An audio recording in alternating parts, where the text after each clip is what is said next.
Charlie Spooner was a man who lived on Spooner Road, where I used to live as well. And his big claim was he lived there for 97 years and never spent a night off the farm. And when I knew him, it was late in life, and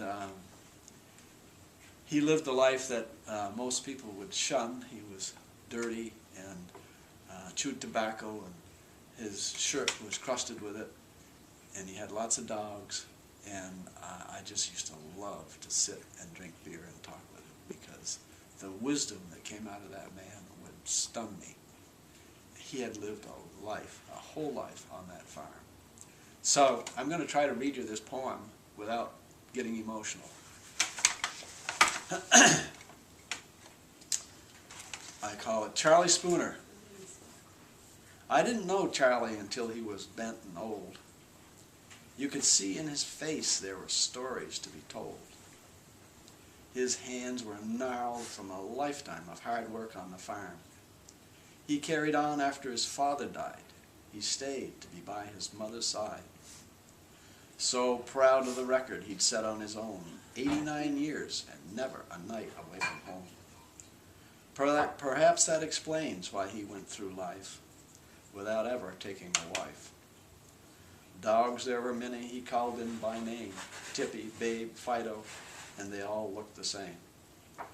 He loved his farm on Spooner Road. It was his life, young and old.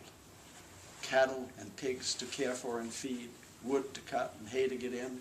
A lot of work for one man, old, bent, and thin. It all came to an end that February day.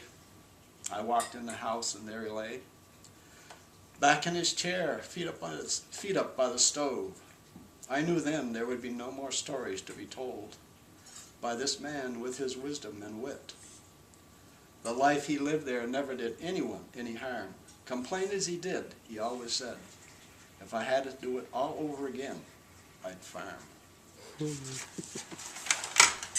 Thank you, Stuart. I apologize for Stuart Osha at Turkey Hill Farm in Vermont, Randolph Center, Vermont, and he's reading from his book, A Dying Way of Life.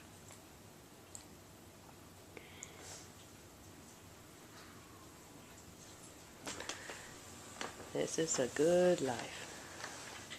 Hey, Ruby.